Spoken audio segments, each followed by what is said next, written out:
जय श्री राम दोस्तों। आज हम इस एपिसोड में डिस्कस करेंगे नेपाल के बारे में।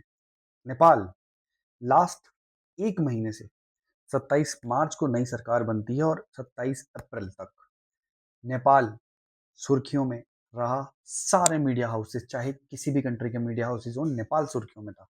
क्यों था? रीजन है, उसका भी एक रीजन है। क्योंकि 27 मार्च को एक गवर्नमेंट चूज की जाती है।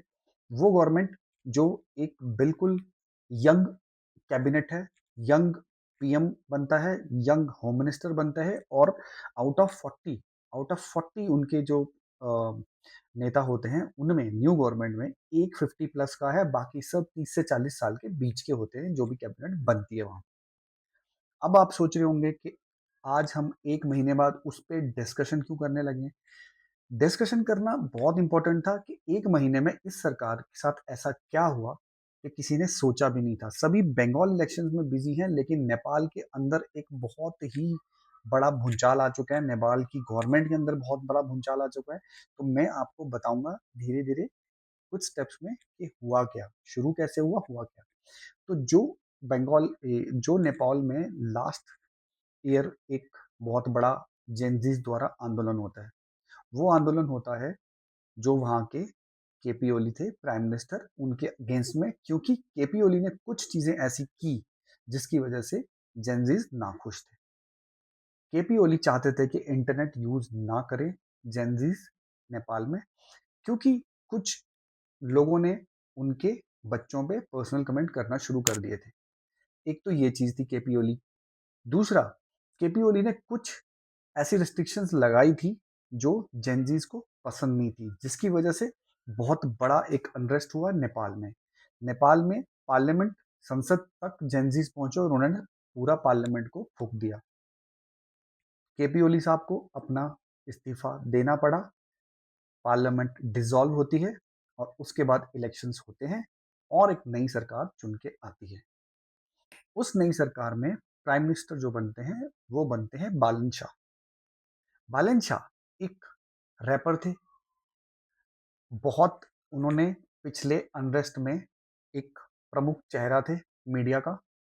और उन्हीं की तरह उनके जो गुरुंग हैं, होम मिनिस्टर जो नए बनते हैं, सुदुन गुरुंग, वो एक ऐसा चेहरा थे जो जेनजीज की फर्स्ट चॉइस थी। तो अब होता ये है कि नई सरकार बनती है, लेकिन जेनजीज के जो चेहरे थे, ये गुरुंग और बालन शाह, जिस बेस पे इनको लाया गया था, जेनजीज की साथ खड़े होके इन्होंने सारे प्रोटेस्ट किए थे। हर प्रोटेस्ट में वो शामिल थे, मेन चेहरा थे। जेनजीज की जो प्रॉब्लम्स थी उनको इन्होंने उस टाइम सपोर्ट किया, जिस वजह से पुरानी सरकार गिरती है और नई सरकार बनती है। लेकिन पता नहीं इनके दिमाग में क्या आया बालन शाह के, इन्होंने अपना जो असली रूप था वो दिखाना शुरू कर दिया। नई सरकार बनती है और उस सरकार में बकायदा बालन शाह स्टूडेंट पॉलिटिक्स को बैन करने के लिए एक कानून पास कर देते हैं। पहली चीज, स्टूडेंट पॉलिटिक्स के बेस पे ही उनको अनरेस्ट के बाद प्राइम मिनिस्टर बनाया गया था। जो जर्नलिस्ट की फर्स्ट चॉइस थी, सबसे पहले आके उन्होंने स्टूडेंट पॉलिटिक्स को ही हटाया। ठीक है, एक चीज तो ये हो गई। सेकंड, बालन साहब सिर्फ और सिर्फ उनका कहना है कि स्टूडेंट पॉलिटिक्स नहीं करेंगे। उनके लिए एक स्टूडेंट काउंसिल होगी, जो स्टूडेंट काउंसिल उस स्टूडेंट्स की प्रॉब्लम को सुनेंगी। पॉलिटिक्स टोटली बंद कर दिया उन्होंने। ना स्कूल लेवल पे पॉलिटिक्स होगी, ना कॉलेज लेवल पे पॉलिटिक्स होगी। एक तो ये था। दूसरा, इस सरकार ने पहले महीने में ही, इनकी सरकार में जो होम मिनिस्टर थे, उन्होंने बहुत रोड पे उतर के जनता के साथ मिंगल अप होते हैं। उसके बाद वो नए नए कानून पास करते हैं, जैसे ट्रैफिक जो है वो कोई भी चेकिंग किसी भी मिनिस्टर की कोई भी पुलिस वाला कर सकता है, और कोई भी एम्बुलेंस जाएगी या कोई भी ट्रैफिक किसी के लिए, मिनिस्टर के लिए रोका नहीं जाएगा।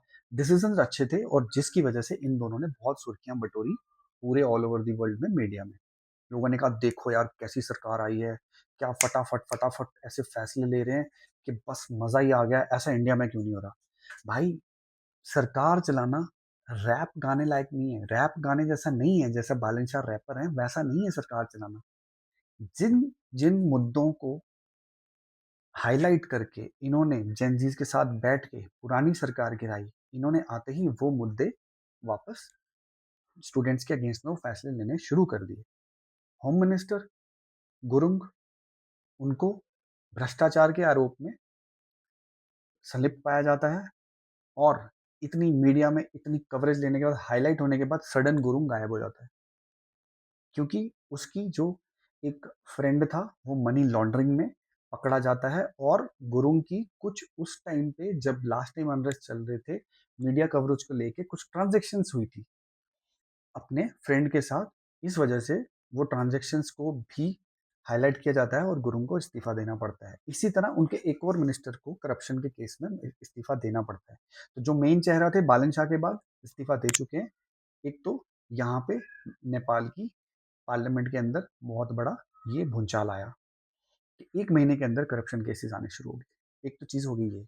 देन उसके बाद दूसरा मुद्दा कि इंडिया नेपाल बॉर्डर, इसके बीच में क्या है, लोग आ जा सकते हैं, कुछ ज़्यादा प्रॉब्लम है नहीं। तो अब क्या हुआ कि नेपाल का 10% जीडीपी, 10% जीडीपी जो नेपाल का है, वो उनके कस्टम से बनता है, कस्टम से आता है और वहाँ का 100 रुपया हमारे 63 रुपीज़ के बराबर है। तो क्या हुआ कि वहाँ से जो आसपास के बॉर्डर के लोग थे, वो इंडिया में आते थे, कुछ सामान लेते थे, पेट्रोल भरवाते थे, अपना डीजल भरवाते थे और कुछ छोटा-मोटा सामान वापस लेके चले जाते थे। और हुआ क्या, जब वो सामान खरीद के वापस जाते हैं, तो कस्टम वाले उनसे उनका कस्टम टैक्स लेना शुरू कर दिया। छोटे-छोटे सामान के लिए जो भी 63 रुपीज़ से ऊपर, 65 रुपीज़ से ऊपर जो भी सामान लेके जा रही थी पब्लिक, कस्टम वालों ने उनको रोकना शुरू किया, पूरे लिफाफे खोल-खोल के हर सामान चेक करना शुरू किया और उन पे लगाना शुरू कर दिया कस्टम टैक्स। तो लोगों को इतना गुस्सा आया कि ये छोटी-छोटी चीज़ें हमें परेशान किया जा रहा है, नई सरकार बनी है, इसको हमारे बारे में सोचना चाहिए। तो लोगों ने क्या किया, अपना सामान वहीं फेंक के लोग जाने लगे। इस चीज़ को मीडिया में बहुत हाइलाइट किया। अब इससे क्या हुआ कि भाई सामने से एक्शन होगा तो यहाँ से रिएक्शन भी होगा। जब भारत में ये चीज़ हाइलाइट हुई, तो भारत के जो उस बॉर्डर पे, नेपाल बॉर्डर पे जितने भी आसपास के डिस्ट्रिक्ट थे, जहाँ पे वो जाके नेपाल के लोगों के सामान लेते थे, उन लोगों ने भी इनको इन पे as a type of punishment देना शुरू कर दिया कि ठीक है, आप आओ, लेकिन हम आपको पेट्रोल नहीं देंगे, हम आपको डीज़ल नहीं देंगे नेपाल की नेम प्लेट लगी गाड़ियों पे, या अगर देंगे, तो उतना ही देंगे जिससे आप नेपाल बॉर्डर में पहुँच सको, जाओ नेपाल से लो। तो ये एक्शन का रिएक्शन हुआ। तो फर्स्ट 1 महीने का जो काम है, बालन शाह की सरकार का, करप्शन केसेस आ चुके हैं। जिस जेन ज़ी के मुद्दों को लेके बालन शाह की सरकार आई थी, वो मुद्दे वापस हाइलाइट होने शुरू हो गए क्योंकि बालन शाह ने वापस वही चीज़ करनी शुरू कर दी जो केपी ओली कर रहे थे।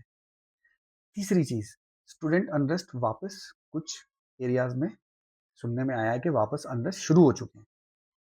तो अब देखना ये है, हाँ, एक जो सबसे इम्पोर्टेंट चीज़ जो है, वो मैं आपको बताना भूल गया। वो ये है कि सुनने में आया है कि इनकी पार्लियामेंट जो है टेम्परेरीली अभी डिसॉल्व कर दी गई है, टेम्परेरीली डिसॉल्व की गई है और बालन शाह नेपाल और भारत के जो रिश्ते हैं, उनको सुधारने के लिए प्लान कर रहे हैं इंडिया आने का। अब वो इंडिया आने का प्लान कर तो रहे हैं, लेकिन आ भी पाएँगे या नहीं, ये भी पता नहीं है, क्योंकि नेपाल में अभी बहुत जगह वापस प्रोटेस्ट होने शुरू हो गए हैं जेनज़ीज़ द्वारा। जिन जेनज़ीज़ ने सरकार को लाया था, अब वो जेनज़ी बोल रही है कि ये तो वापस इनको बना के क्या फ़ायदा हुआ, ये तो वापस हमारे ही अगेंस्ट सारे डिसीज़न्स ले रहे हैं। इंटरनेट बंद करना, स्टूडेंट पॉलिटिक्स बंद कर दी और भी बहुत सारे डिसीज़न्स हैं। हाँ, कोचिंग सेंटर्स बंद कर दिए, कोचिंग सेंटर्स बंद कर दिए। अब ये डिसीज़न अच्छा है या बुरा है, ये तो जेनज़ी जाने वहाँ का। और स्कूलों में भी बहुत सारे स्ट्रिक्ट डिसीज़न्स लिए गए हैं। ट्रैफिक में भी बहुत डिसीजन लिए गए हैं स्ट्रिक्ट, जिसकी वजह से अब कॉमन पब्लिक स्टूडेंट्स जो हैं कह रहे हैं कि ये बहुत हार्श डिसीजंस हैं और ये हमने एक्सपेक्ट नहीं किया था नई सरकार से। तो अब देखते हैं दोस्तों क्या होता है। अब बालन शाह इंडिया का एक ट्रिप प्लान कर रहे हैं, पहला ट्रिप उनका आफ्टर द गवर्नमेंट बनने के बाद। अब यहाँ पे आने के बाद वो किन मुद्दों पे बात होती है, या वो बॉर्डर के मुद्दों पे बात होती है, कस्टम्स के जो मुद्दे हैं उन पे बात होती है, जो इंडो नेपाल बॉर्डर पे कस्टम्स का पंगा चल रहा है, और पेट्रोल की बात होती है जिसकी किल्लत चल रही है नेपाल में, उस पे बात होती है कि भारत कैसे हेल्प करेगा। किन मुद्दों पे बात होती है, ये तो वक्त ही बताएगा। लेकिन अभी 1 महीने का जो कार्यकाल इस गवर्नमेंट का है, उसमें वहाँ की पब्लिक में पूरा अनरेस्ट वापस फैल चुका है। पब्लिक खुश नहीं है भाई। तो अब डाउट है कि बालन शाह की सरकार टिकेगी। हो सकता है ये जो टेम्परेरी पार्लियामेंट डिसॉल्व हुआ है, जो सुनने में आया है, अगर इन्होंने ज़्यादा चूँ-चपाड़ की, जेनज़ीज़ को, स्टूडेंट्स को परेशान किया, तो हो सकता है इनके सारे फैसले वापस लेने पड़ जाएँ या इन पे उल्टे पड़ जाएँ, और वापस एक अनरेस्ट, फिर से प्रोटेस्ट हो लार्ज स्केल पे, और शायद सरकार गिर भी जाए। तो ये तो आने वाला वक्त बताएगा, और बालन शाह का इंडिया में जो पहला ट्रिप है, वो डिसाइड करेगा कि नेपाल का फ्यूचर क्या है। अब इस तरह की जियोपॉलिटिक्स से जुड़े रहने के लिए मेरे चैनल को लाइक करें, फॉलो करें, और जय श्री राम सपोर्ट करें। बस यही चाहिए आपसे। जय हिंद।